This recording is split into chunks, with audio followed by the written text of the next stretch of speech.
আপনাকে যদি 60 হয় তাহলে অবশ্যই এটা 2টা করে দিতে হবে। ওটা ঠিক আছে দুইটাই। হ্যাঁ 120 গ্রাম।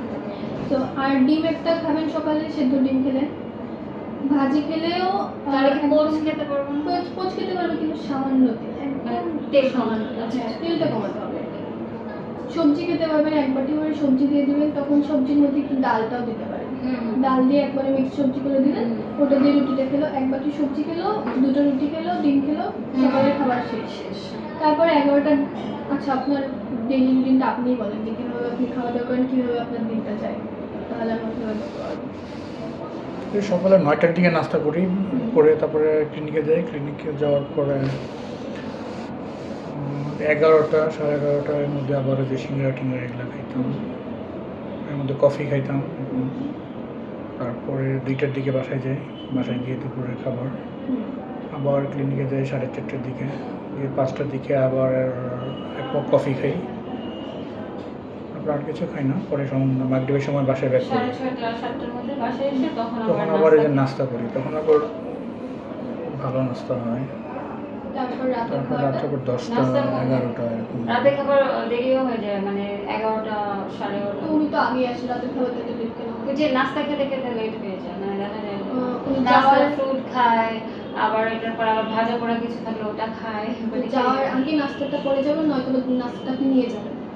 যদি নিয়ে যাওয়া সম্ভব না হয়, হয় যাওয়ার আগে করে যাবেন, এসে যদি নাস্তা করেন তাহলে তো রাতের খাবারটা খেতে দেরি হবে। সন্ধ্যার নাস্তায় ওই ভাজা পোড়া ওগুলো অ্যাভয়েড করতে হবে। হ্যাঁ ভাজা পোড়া না খেয়ে আপনি ওনাকে চিকেন স্যুপ করে দিতে পারেন, মোমো করে দিতে পারেন, বা আপনি ওই যে ছোলা সিদ্ধ এই টাইপের কিছু করে দিতে পারেন, যাতে তেল মশলা এগুলো কম।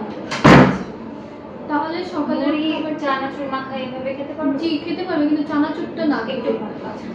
চানাচুর না খেয়ে ওই যে ছোলা দিলেন, ছোলা সিদ্ধ করে বা মটরশুঁটি সিদ্ধ করে, সেটার মধ্যে আপনি হচ্ছে সালাদ, যেমন হচ্ছে শসা, গাজর বা হচ্ছে টমেটো, এগুলো দিয়ে সাথে একটু মুড়ি দিয়ে, ঠিক আছে, একবারে মিক্স করে ওটা দিতে পারবেন।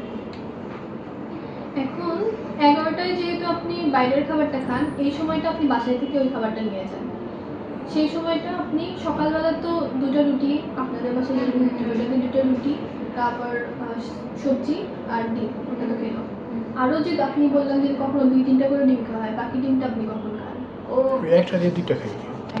আবার পোচ কখনো করে এমন 2টা দেখা যায় ডিমের যে সাথে। রাতে ভাত খেতে ইচ্ছা করছে না, তো বললো যে 2টা ডিম পোচ করে দাও, বা নুডলস যদি খেতে ইচ্ছা করে তো নুডলসের সাথে ডিম দিচ্ছি, এভাবে। তো এখন 11টার দিকে যে নাস্তাটা করছেন, এই সময়টা ওই যে আমি যেভাবে বললাম যে বয়ামে করে একটু জিরা, মুড়ি বা হচ্ছে চাল বা বাদাম, সাথে ছোলা প্লাস বাদাম, এগুলো সব তেলে একসাথে করে একটা বয়ামে দিয়ে দেবেন। ওটা যখন ওনার ক্ষুধা পাচ্ছে ক্লিনিকে বসে, তখন এক মুঠ খেয়ে নেবেন, যে কোনো টাইমে কাজের ফাঁকে। তারপর ওই সময়টাতে আপনি চাইলে ওনাকে একটু সালাদ দিয়ে, একটু ছোলা দিয়ে দিলেন বক্সে করে, ওটা উনি চামচ দিয়ে খেয়ে নিতে পারবেন।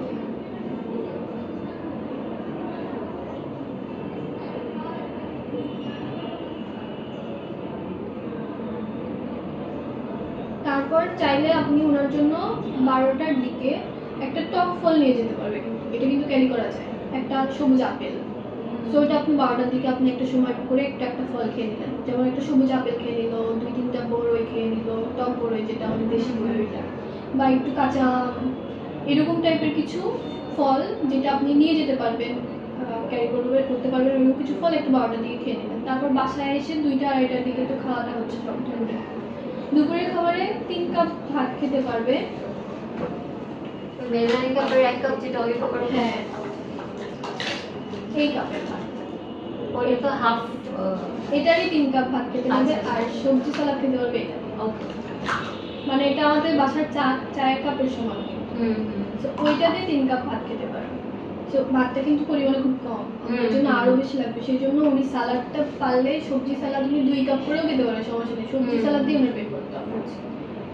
সাথে হচ্ছে 1 কাপ ডাল খেতে পারবে, ঘন বা মাঝারি ঘন ডাল। মাছ মাংস হবে ওনার জন্য এই সাইজের 2 টুকরা, 2 টুকরা করে, কিন্তু তাহলে দিনে হচ্ছে 4 টুকরা। তার মানে মাছ মাংস ভালো করে খেতে পারবে। খেতে চায় না কিন্তু খেতে হবে, ওনাকে মাছ বেশি করে খেতে হবে। মাছে কিন্তু কোনো, মানে মাছ খেলে কোনো সমস্যা হচ্ছে না, মাংসটা খেলে একটু সমস্যা, কিন্তু মাছ খেলে সমস্যা হচ্ছে। মুরগির মাংসটা খেতে পারবে, মুরগির মাংস সোনালি মুরগি বা হচ্ছে দেশি মুরগিটা খেতে পারবে। ব্রয়লারে একটু প্রবলেম, বাট মানে ব্রয়লারটা আমরা বলি যে ব্রয়লার আমরা অ্যাভয়েড করি, অ্যাভয়েড করাই ভালো এই জন্য। সোনালিটা হ্যাঁ। সেটা সবসময় তো খাওয়া 3 কাপ ভাত, ওটা হচ্ছে উনি সব মাছ মাংস যেটা থাকবে সেটা প্লাস ডাল প্লাস হচ্ছে যদি ভাজি ভর্তা বা কিছু থাকে এগুলো দিয়ে খেয়ে নিল, আর সবজি আর সালাডটা ওটা আগেই খেয়ে নেবে, তাহলে একটু পেটটা ভরবে। সবজি সালাদের সাথে অবশ্যই লেবু কাঁচামরিচ লেবু কাঁচামরিচ এগুলো থাকবে, ঠিক আছে। এটা গেল দুপুরের খাবার। তারপর বিকালে উনি হচ্ছে ইয়াতে চলে যাচ্ছে 4টার দিকে, এসে করতেছে নাস্তা। সো ওই টাইমটাতেও উনি ওইরকম যদি 11টার খাবারটা তো বাসা থেকে নিয়ে যাচ্ছে, বাসা থেকে কোনো একটা নাস্তা দিচ্ছেন, তাহলে ওই টাইমটাতে উনি ওই যে অনেকক্ষণ না খেয়ে থাকা হয়ে যায়, তো ওই টাইমটাতে ওই চিরা বা মুড়ি বা যে বাদাম এই টাইপের জিনিসগুলো খেয়ে নেবেন। ওখানে ওই সময় যে আগে তো ফ্রুট খেত এবং এই রিসেন্টলি তরমুজ বা পেয়ারা এগুলো খেয়ে তারপরে হয়তো কিছু একটা খেত। ওনাকে কিন্তু আপনি চাইলে টক